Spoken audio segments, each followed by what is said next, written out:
Welcome everyone to Black Ops 101. Today we are going to be discussing covert operations and exposing some dark secrets about the CIA.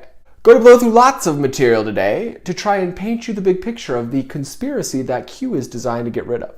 In this episode, I will be explaining how the CIA uses terrorists and criminals as assassins, how they fund Black Ops almost exclusively with heroin and human trafficking, how John McCain was the secret kingpin, how the corrupt news media has always turned a blind eye, and how CIA Black Ops enabled a bunch of worthless European royals to conquer the United States. Our first topic for today is assassins. Assassins have shaped much of world history, from ancient times to modern politics. They've been used to provoke wars, stage coups, derail competitors, and suppress or steal scientific innovations. Whether they care to admit it or not, every leader of every country has assassins they can call if they need to. But no one has more assassins than the CIA and MI6. The first thing any assassin needs to be successful is a good cover or good disguise. Freemasonry is one of the oldest forms of cover for assassins. Back in the day, cities were much smaller and nobody except rich people and royals really traveled, meaning it was really hard to go somewhere new without being immediately noticed and talked about by everyone. So in order to get access to foreign targets, it was easiest to use Freemasons as cover. Expert stonemason subcontractors who traveled together wherever their building skills were needed at a given time. While Freemasons still exist, and some of their symbols are still used as signals by British and American intelligence services, they are rarely used as actual cover anymore. For most of the past century, American assassins used diplomats, aid organizations, and religious missions as cover. That's why the CIA is organized into the State Department. University professors, multinational corporations, and touring musicians have also been used as cover for intelligence operatives throughout our nation's history. But with the advent of smartphones, social media, HD video surveillance, and AI, these covers have become nearly impossible to pull off. That's why intel agencies have shifted to indirect assassination methods, like using terrorists, gangs, mass shooters, and acts of God. Indirect assassination methods have been around for a long time, but they were usually only used in sensitive cases. Like the anarchists who provoked World War I by killing Archduke Ferdinand, and the iceberg, quote-unquote, that took down the Titanic, killing several business moguls that were impeding the establishment of the corrupt U.S. Federal Reserve. These days, with all the technology we have, indirect assassination methods have become standard procedure, which is pretty scary if you think about it, because indirect assassination methods often involve not just killing the target, but lots of innocent bystanders as well. Some examples of indirect assassinations would be the Saudi terrorists on 9/11, the sabotage Boeing planes that crashed in Ethiopia and Indonesia, the Las Vegas concert shooter at Mandalay Bay, and the MS-13 narco children that shot Seth Rich. All are examples of meticulously planned intelligence ops, not just random tragic events they are officially described to be. Many people refer to those tragedies as inside jobs, which is technically false, because the CIA is technically forbidden from conducting operations on American soil. So they launder their criminality by outsourcing the operations conducted here to foreign intel services like MI6.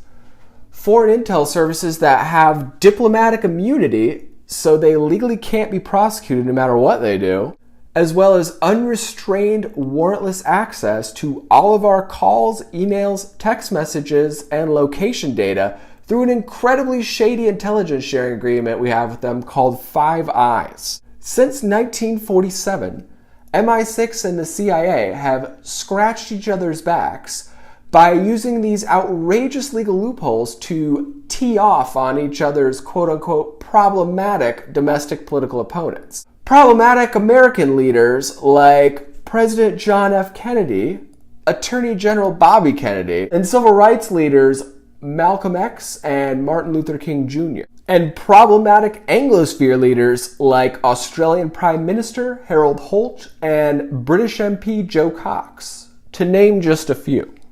So that's a little bit about cover. Now on to funding sources. Throughout history, opium, aka heroin, has been a key funding source of clandestine operations. especially European history. Over the past few hundred years, House Wettin, the medieval royal bloodline that secretly controls the world, has used opium and human trafficking to finance their brutal imperial endeavors. Their use of opium as a weapon of war goes back to the days of the Pirates of the Caribbean, when there was an intense rivalry going between Britain and Spain for dominance of the Americas. In the 1500s, the original Queen Elizabeth was feeling left behind, so she authorized a practice called privateering, which essentially is a legal version of piracy, where she would use private mercenaries to attack and plunder Spanish treasure ships carrying gold back from the Americas. It was a way for Queen Elizabeth to get a piece of the action without provoking a full-scale war with Spain, who was way bigger and badder than them at the time. During this period, British operatives pioneered many of the clandestine tactics and networks they ultimately used to become the preeminent world superpower they became in the 1800s. Tactics such as using opium, aka heroin, and human trafficking to fund pirate colonies throughout the Caribbean to keep the money flowing when there weren't Spanish ships to attack. The name MI6 comes from this time period. It's short for Marine Intelligence Unit 666, which at the time was a cheeky Satanism reference, clowning on the Spanish conquistadors' pretense of brutally colonizing America so they could bring the native peoples to God. The British had a mantra of pioneers take the arrows, settlers take the land. So they would often let other imperial powers go places first and bear the tremendous upfront costs of building colonial outposts before sending their spies and assassins to hijack them by force. Later on, after they defeated the Spanish Armada, the British reorganized their savage horde of pirates into the East India Company, which they then used as the primary vehicle of their ruthless imperialism for the next several hundred years. At its peak, the British East India Company had a private army of about 260,000 men, roughly twice the size of the British Army, and they dominated opium and slave trafficking worldwide. It served as the tip of the British military spear, directly ruling over India for over 100 years and eventually going to war with China for trying to outlaw their heroin dealing. Twice, as a matter of fact. The Chinese government still cites the opium wars to this day whenever they're called out for selling fentanyl to Mexican drug cartels. Heroin dealing is such a staple of British power that they use a poppy pin instead of a yellow ribbon to honor their dead soldiers. Poppies are the flower that heroin is derived from. The British royals claim that the poppy was adopted after World War I because it symbolized the flowers that grew in the fields after the battles took place. But it's really because they used heroin-financed anarchist assassins to incite a vast war, seize key territories in the Middle East, and consolidate vast power over Europe, Africa, and the rest of the world. Power they would use to set the stage for another major world war that would give them the opportunity to conquer back their ultimate prize, the United States of America. As World War II was breaking out, President Franklin Delano Roosevelt, a slimy robber baronaire whose grandfather made his fortune smuggling heroin to China, allowed British intelligence to come over and essentially build the precursor to the CIA, called OSS, from the ground up, teaching Americans all the gangsterific spy agency tactics they had developed over the centuries. From that point on, British and American intel ops became deeply intertwined, especially when it came to controlling organized crime and using it to finance covert operations. The idea was sold to American leaders on the pretense that drug dealing and prostitution was going to happen either way, so they might as well control it and use the money that it generates for their ops. But that always was a pipe dream, and what really ended up happening was the United States getting corrupted from within and dragged into endless foreign wars. Wars that are ultimately used to enact the medieval imperial agenda of the British Empire and to facilitate more heroin cultivation, like in Vietnam and Afghanistan. Ever thought about how weird it is that Afghanistan is currently growing 3 times as much heroin as it was when we invaded in 2001? But as I mentioned earlier, drug dealing isn't the only funding source for our intelligence operations. Human trafficking is too. Human trafficking is another ancient industry controlled by intelligence services, and it is even more sadistic than the heroin game.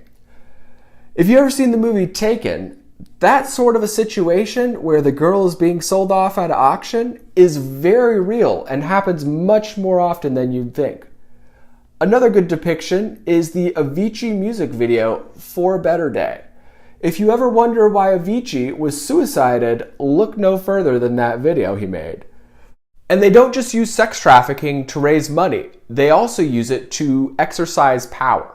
If you've ever seen the movie Red Sparrow with Jennifer Lawrence, you'll see a depiction of what's called a honeypot, or a special type of spy operation that lures powerful men into compromising sexual activities and then uses the pictures from that activity to blackmail them. British and American spy agencies frequently use this method to exercise control over billionaires who aren't afraid of politicians. That's why they created Jeffrey Epstein and Sex Island, to use as a mega honeypot.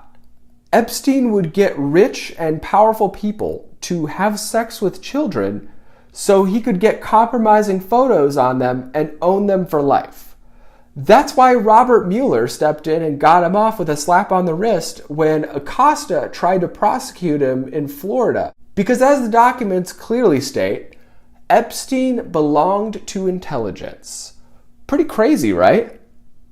And they let most of the other small-time traffickers run wild too. I witnessed this firsthand doing overnight IT work for hotel chains like Hilton, Marriott, Embassy Suites, Hamilton Inn, and La Quinta. How young girls would go into a room early in the evening and have different men coming and going every hour, almost all night long. And how major hotel chains and local police brazenly look the other way as child sex trafficking is happening right under their noses. When I brought it up with one of the governor's top officials, how people in power are turning a blind eye to corruption, he shrugged and said everyone does that, Republicans and Democrats.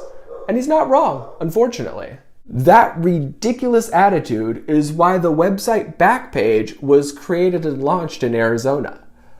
Backpage was essentially a giant Craigslist for prostitutes that operated on a worldwide scale.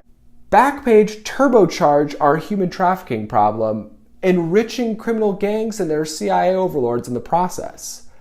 It made pimping so easy that their only problem was what to do with all that money they were making. Which brings me to how I originally discovered the CIA's gangbanging racket.